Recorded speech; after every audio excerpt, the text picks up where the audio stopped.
Okay, well, Rita's cracking on with our other project, so I'm going to get these walls all screwed in. Means you've got to drill, countersink, then put the screw in. That's the process. I'm going to try and just do a few at a time. It won't matter too much, like these are going to be filled and sanded, then painted later at some point. But alright, I'm going to get it all up now. So you may have noticed that it's only a me in these videos now, and that's because Rita is giving her energies to our other project. We started this van build, and just after we signed an agreement to design an English language curriculum for the children we were teaching in China. We spent a year learning from their culture and giving our culture to those adorable children, so we wanted to make sure we put a lot of work in on that as well. So we decided that I would spend more time on the van while Rita spent more time dedicated to that project. And as you'll no doubt be able to tell, we started to get quite exhausted.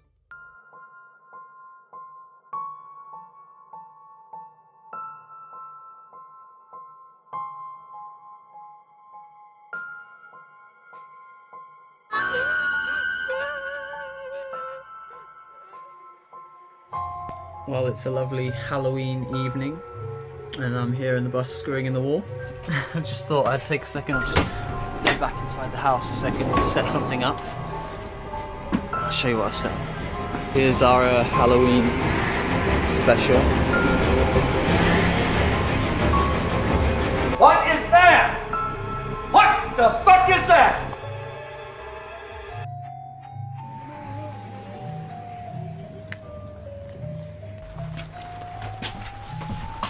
So that's what's going on outside the house.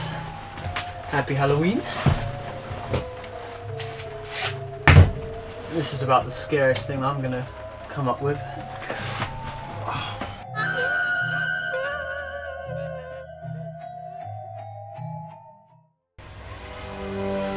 We're putting up a wall.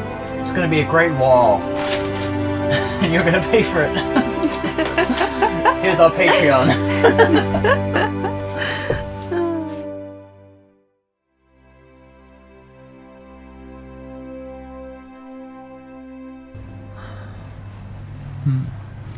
So just putting in the last of these little panels.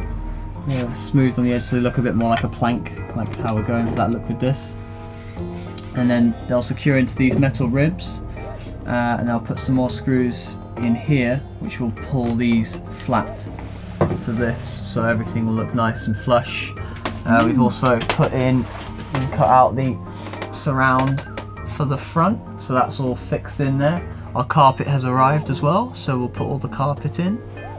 We're also spray painting our interior panels using some of the ones we used, or that we had from the van before, and yeah, they're this like nasty blue plastic, but make it white, look a bit nicer, and we'll fit in with the paint we're going to use on all the wood. So there we are.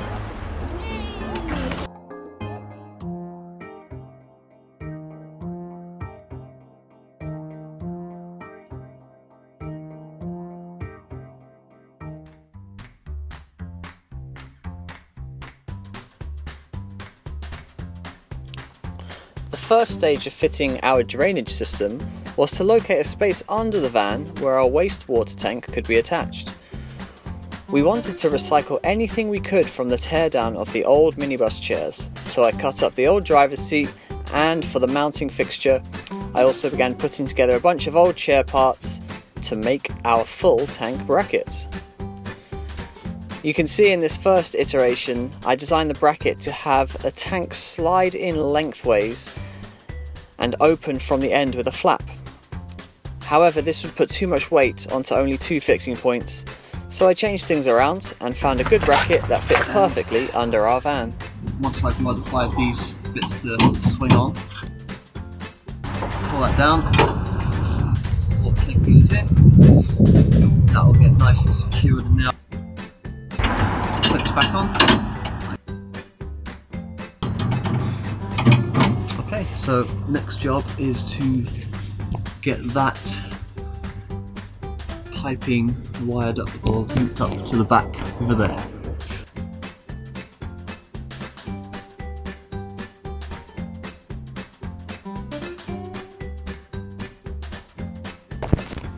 So there's where we're at with the hole. I've given it a little bit of a sand around here so that whatever's holding it on will have a good grip. This goes in nice and snug.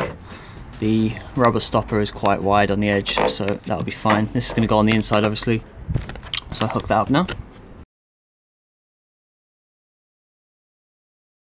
So that's our hose connected. It's nice and strong and sturdy. I could probably put the whole tank with that. I don't know if you'll be able to see it from the inside.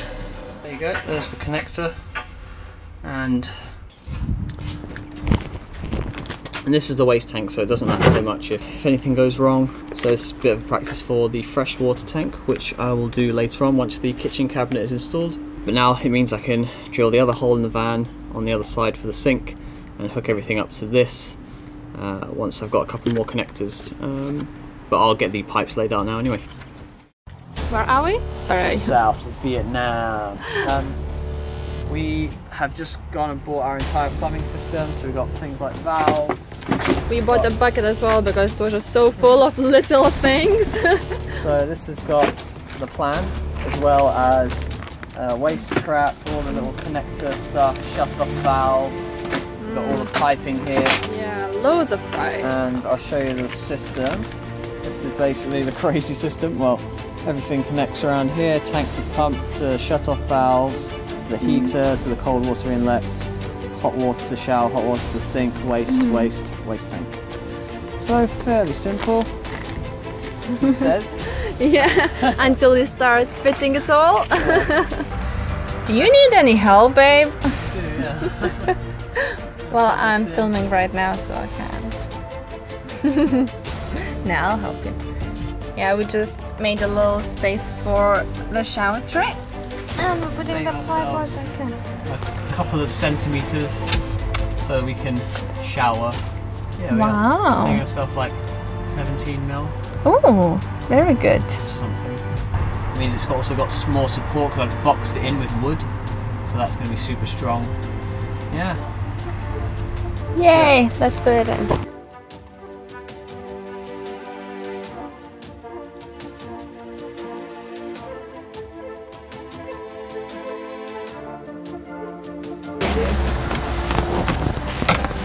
It's beautiful, baby.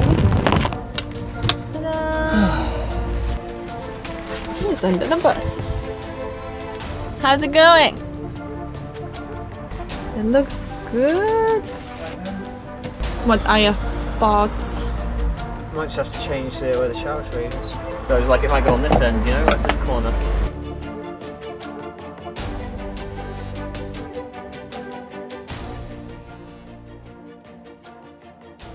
We have the waste tank. Connected. Well, it's not connected yet, but you know where it's gonna go. Mm-hmm. So now you can put the pipe between those two. Yep. Somehow I need to feed in the waste from the sink to that as well. Oh, awkward. Well, that's one job done. We'll figure it out. Yay! High five.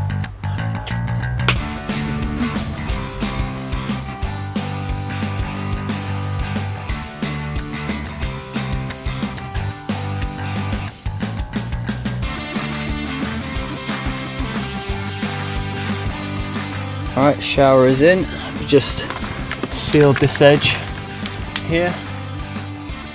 There. It's a nice little bracket holding it in place that happened to be there. So now I'm going to get the pipe running and down to the water tank.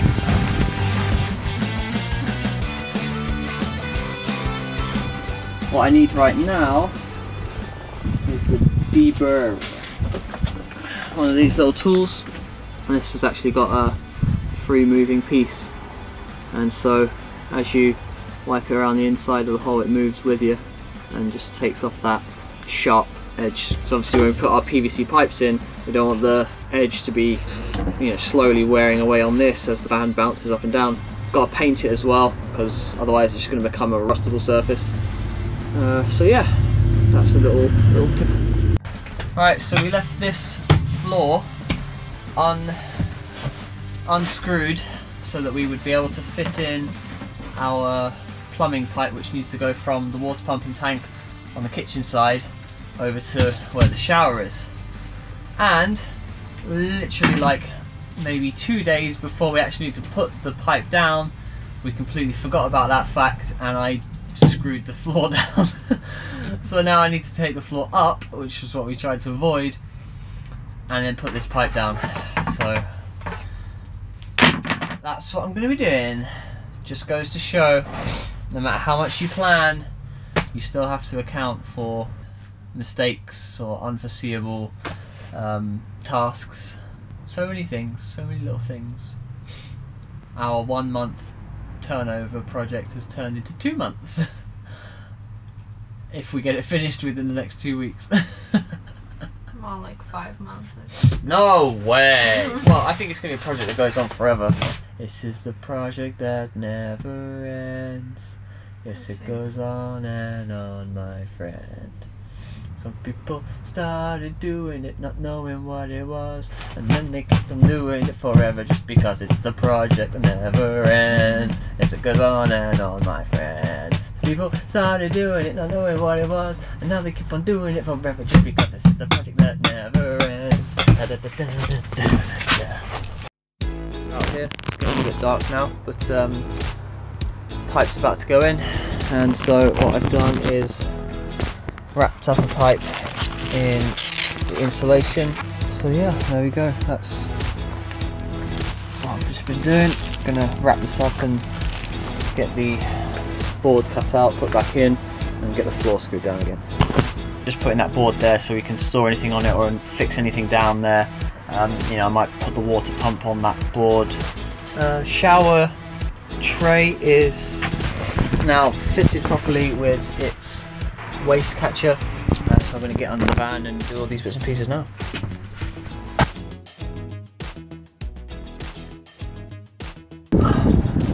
Okay, so there are a lot of scenarios in doing stuff under the van where you do have to get in very tight spaces and crawl around.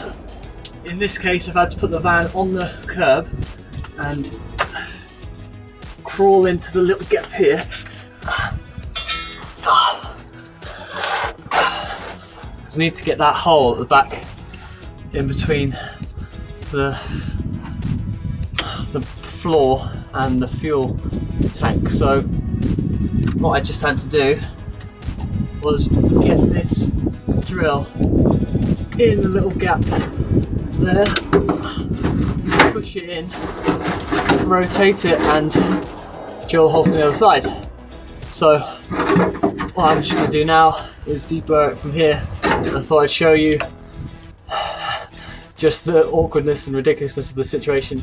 You know, for a lot of people who are doing van conversions, I know that, you know, not everyone has access to you know, a car lift, and if you don't, then you're going to have to do some kind of situation like this by putting it on breeze blocks or you know, putting it on the side of the curb. But it's quite risky. Obviously if you're doing it on breeze blocks, if the car comes down on you, then you're under the van, and you know, that's not going to be pretty, is it? So putting it up on the curb does give you enough space to get under the van. You have to shimmy around, and you can work on pretty much anything. Like I've been able to get to all parts of the vehicle just by putting it up on the curb like this, or even when it was just flat on the street, I could still get under it. So there's no problems really. You just have to be prepared for getting into tight spaces. Yeah. And wear some kind of hat as well, and eye protection. You definitely need eye protection. Okay, that does that. And I'm also showing you the hole. This is for the sink outlet. That's just in front of the wheel arch. So let's get the car under here and take a right angle through that hole to meet our other pipe, which will be running along. Just got to drill out these holes now.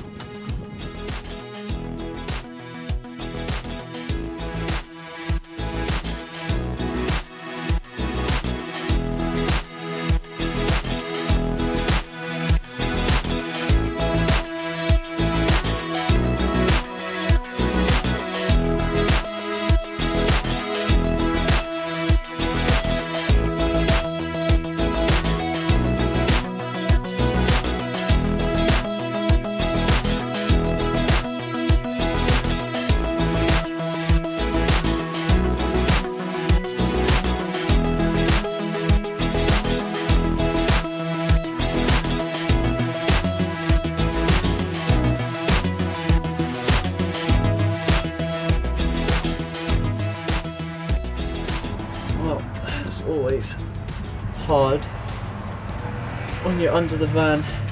You gotta lean up. It's like doing a constant crunch, and your neck gets involved a lot more.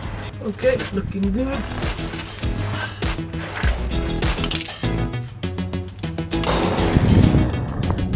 So that in essence is the waist system fitted.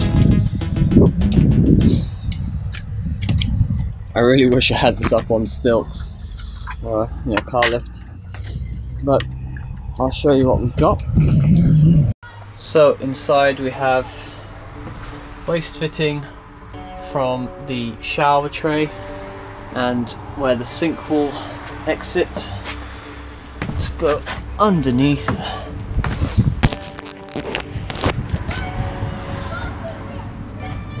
And we've got that coming up there, joining the junction, and I'll come round here.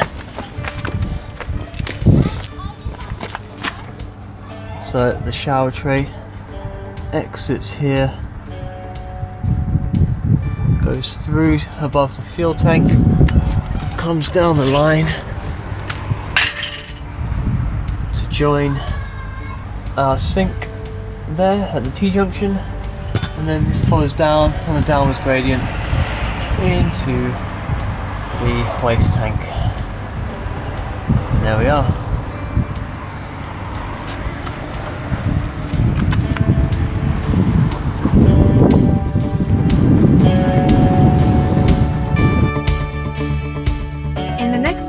We'll be getting our kitchen unit made up from recycled parts and scrap wood. We get started creating our slide-out toilet, and Anthony gets on the roof to refurbish our ceiling fan. There are always more fun tips and tricks, so join us next time. See you then! Bye!